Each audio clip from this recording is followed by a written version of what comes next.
இயேசு கிறிஸ்துவின் உண்மை பெயர் என்ன? தமிழ் சவுண்ட் டாக்டரின் நேயர்களுக்கு கர்த்தராகிய இயேசு கிறிஸ்துவின் நாமத்தில் என் அன்பின் வாழ்த்துக்களை தெரிவித்துக் கொள்கிறேன். தமிழ் சவுண்ட் டாக்டரின் செய்திகளுக்காக நான் உங்கள் மிஸ்டர் ட்ரூத். ஒரு முறை ஒரு இஸ்லாமிய சகோதரரும் ஒரு கிறிஸ்துவ சகோதரரும் பேசிக்கொண்டிருந்தனர். அப்பொழுது அந்த இஸ்லாமிய சகோதரர் அந்த கிறிஸ்துவ சகோதரரை பார்த்து ஒரு கேள்வி ஒன்று கேட்டார். உங்கள் பெயர் என்ன என்பதுதான் அந்த கேள்வி. அதற்கு அந்த கிறிஸ்தவர், என்னுடைய பெயர் டேவிட் என்றார். அந்த இஸ்லாமிய சகோதரர் அவரை பார்த்து கேட்டார், சகோதரரே, உங்கள் பெயரை தமிழில் சொல்லுங்கள் என்றார். அதற்கு அந்த கிறிஸ்துவர் நண்பர் இவ்வாறாக பதிலளித்தார், தமிழிலும் என்னுடைய பெயர் டேவிட் தான் என்றார். அதற்கு அந்த இஸ்லாமியர் இவ்வாறாக ஒரு கேள்வி கேட்டார், உங்கள் தெய்வத்தின் பெயர் தமிழில் இயேசு என்றும் ஆங்கிலத்தில் ஜீசஸ் என்றும் இருக்கிறதே, ஏன் என்றார். அந்த கிறிஸ்துவர்க்கோ பதில் தெரியவில்லை. இன்று அநேக கிறிஸ்துவர்களிடத்தில் பரிசுத்த வேதாகமம் உள்ளது, ஆனால் சத்தியம் தெரியவில்லை. ஒவ்வொரு ஞாயிற்றுக்கிழமையும் ஆலயத்திற்கு செல்கின்றனர், ஆனால் வரலாறு தெரியவில்லை. இந்த சிறிய தொகுப்பில் இயேசு கிறிஸ்துவின் உண்மை பெயர் என்ன என்பதை பார்ப்போம், வாருங்கள். ஜீசஸ் என்ற பெயருக்கு தொலைதூர வரலாறு உள்ளது. எபிரேய பெயரான யெகோஷுவா என்ற பெயரிலிருந்து ஜீசஸ் என்ற பெயர் தோன்றியது. யெகோஷுவா என்ற எபிரேய பெயர் பிற்கால மொழிபெயர்ப்பில் ஜோஷுவா என்று மொழிபெயர்க்கப்பட்டது. யெகோஷுவா என்ற பெயருக்கு அர்த்தம் யாவே சேவ்ஸ் என்பதாகும். யாவே சேவ்ஸ் என்றால் கர்த்தர் இரட்சிக்கிறார் என்று அர்த்தமாகும்.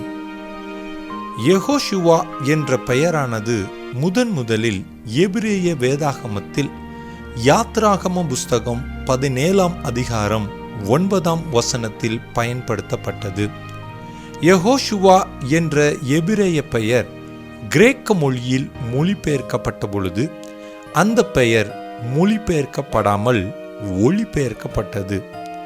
மொழிபெயர்ப்புக்கும் ஒளிபெயர்ப்புக்கும் வித்தியாசம் உண்டு. மொழிபெயர்ப்பு என்றால் டிரான்ஸ்லேஷன் என்று அர்த்தம். ஒளிபெயர்ப்பு என்றால் டிரான்ஸ்லிரேஷன் என்று அர்த்தம். ஒரு வார்த்தையை ஒரு மொழியிலிருந்து மற்றொரு மொழியில் அதற்கு இணையாக மாற்றுவது மொழிபெயர்ப்பாகும். உதாரணத்திற்கு, புக் என்ற ஆங்கில பெயரை ஸ்பானிஷ் மொழியில் மொழிபெயர்க்கும் போது லிப்ரோ என்று மொழிபெயர்க்கப்படுகிறது. எழுத்துக்கள் மற்றும் அதன் ஒலிகளை ஒரு மொழியின் எழுத்துக்களிலிருந்து வேறொரு மொழி எழுத்துக்கு மாற்றுதல் ஒலிபெயர்ப்பு ஆகும். உதாரணத்திற்கு, ஃபி என்ற கிரேக்க எழுத்து ஆங்கில எழுத்துக்களில் இல்லாத ஒன்றாகும். ஃபி என்ற ஒலியை ஆங்கிலத்தில் ஒலிபெயர்க்கும் போது பி என்று ஒலிபெயர்க்கப்படுகிறது. யெகோஷுவா என்ற எபிரேய பெயர் கிரேக்க மொழியில் ஒலிபெயர்க்கப்படும் போது இயேசுஸ் என்று ஒலிபெயர்க்கப்படுகிறது. கிரேக்க எழுத்துக்களில் ஒய் என்ற ஒலி இல்லாததால் ஒய் என்ற ஒலிக்கு இணையான ஐ என்ற கிரேக்க எழுத்து பயன்படுத்தப்பட்டது. கிரேக்க எழுத்துக்களில் ஹெச் என்ற ஒலி இல்லாததால் இந்த ஒலியின் எழுத்தானது கைவிடப்பட்டது. மேலும் எஸ்ஹெச் என்ற ஒலி கிரேக்க எழுத்துக்களில் இல்லாததால் எஸ்ஹெச் என்ற ஒலி உள்ள இடத்தில் எஸ் என்ற கிரேக்க எழுத்தை பயன்படுத்த தொடங்கினர். மேலும் கிரேக்கர்கள் ஆண்களின் பெயர்களை முடிக்கும்போது எஸ் என்ற கிரேக்க எழுத்தை வைத்தே முடிக்கின்றனர். ஆகையால் இந்த பெயரின் கடைசி எழுத்து எஸ் என்ற ஒலியில் முடிக்கப்படுகிறது. இப்படிதான் எபிரேய பெயரான யெகோஷுவா கிரேக்க ஒலிபெயர்ப்பில் இயேசுஸ் என்று ஒலிபெயர்க்கப்பட்டது.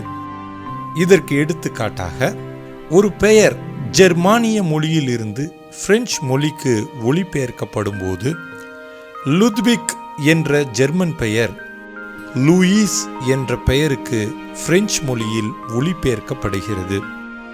ஸ்பானிஷ் பெயரான ஜுவான் ஒளிபெயர்க்கப்படும் போது ஆங்கிலத்தில் ஜான் என்று ஒளிபெயர்க்கப்படுகிறது.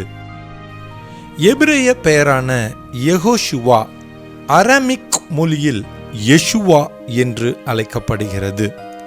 இதை நாம் எஸ்ரா 2ஆம் அதிகாரம் 2ஆம் வசனத்தில் நாம் வாசித்து பார்க்கலாம்.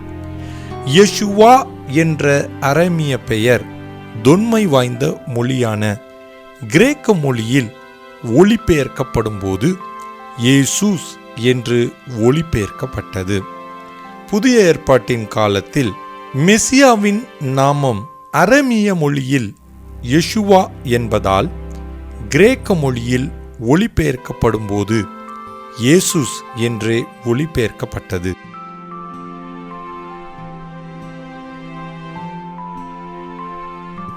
நாலாம் நூற்றாண்டில் கிரேக்க வேதாகமம் லத்தீன் மொழியில் மொழிபெயர்க்கப்படும் போது இயேசூஸ் என்ற கிரேக்க பெயர் இயேசுஸ் என்று லத்தீன் மொழியில் மொழிபெயர்க்கப்பட்டது.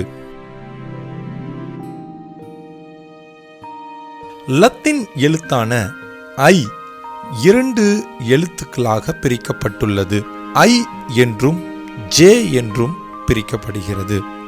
இதை இணையத்தில் லாட்டின் அல்பபெட்ஸ் என்று தேடி பார்க்கும்போது நீங்கள் அறிந்து கொள்ளலாம். லத்தீன் வேதாகமத்தில் ஐ என்று இருக்கும் இடத்தில் ஜே என்ற லத்தீன் எழுத்தை வைத்து இயேசூஸ் என்ற வார்த்தை உருவாக்கப்பட்டது. ஜே என்ற எழுத்தை பயன்படுத்தினாலும் ரோமர்கள் இந்த வார்த்தையை உச்சரிக்கும் போது இயேசூஸ் என்றே உச்சரிக்கின்றனர். காலப்போக்கில் சில கலாச்சாரத்தில் ஐ என்ற எழுத்தை உயிர் ஒளியாகவும் ஜே என்ற எழுத்தை ஒய் என்ற ஒலிக்கு இணையாக பயன்படுத்த தொடங்கப்பட்டது.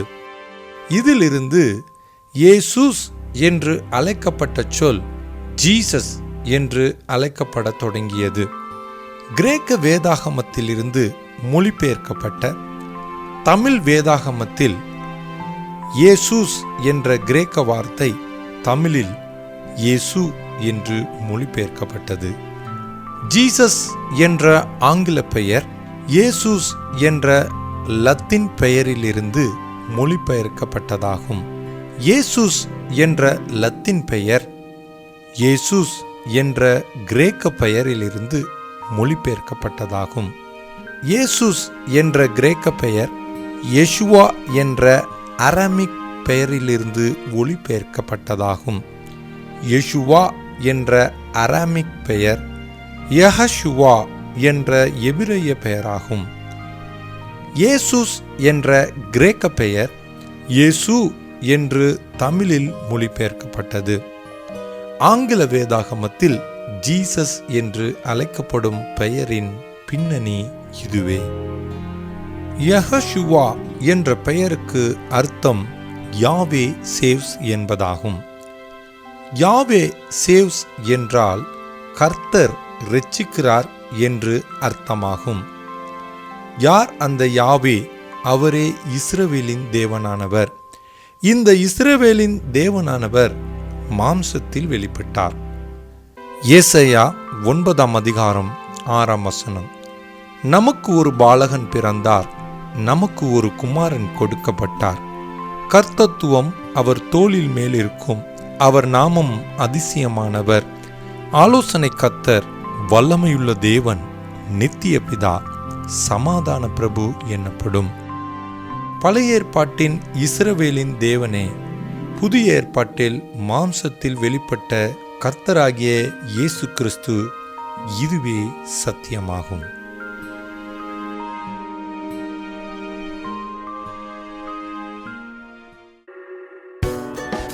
அந்தி கிறிஸ்துவின் காலத்தில் ரோபோக்கள் உலகை ஆளுமா? இன்று மனிதர்களால் உருவாக்கப்படும் ரோபோக்கள் அந்தி கிறிஸ்து நாட்களில் எப்படி பயன்படுத்தப்பட போகிறது என்பதை நாம் இன்று பார்க்க போகிறோம்.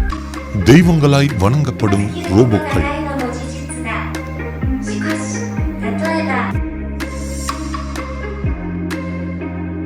மனவேதனையோடு கவலையோடு இருப்பவர்களுக்கு ஆறுதல் கூறும் ரோபோக்கள்.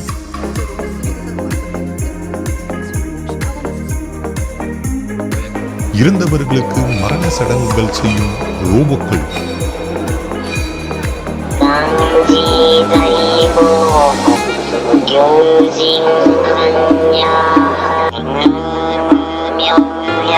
கிறிஸ்துவ ஆலயத்தில் கடவுளை போன்று ஆசீர்வதிக்கும் robot. Gott segne dich und behüte dich. Er lasse sein Angesicht leuchten über dir und sei dir gnädig. Gott erhebe sein Angesicht auf dich und schenke dir sein. வாருங்கள் பார்ப்போம் ரோபோட் தெய்வம்.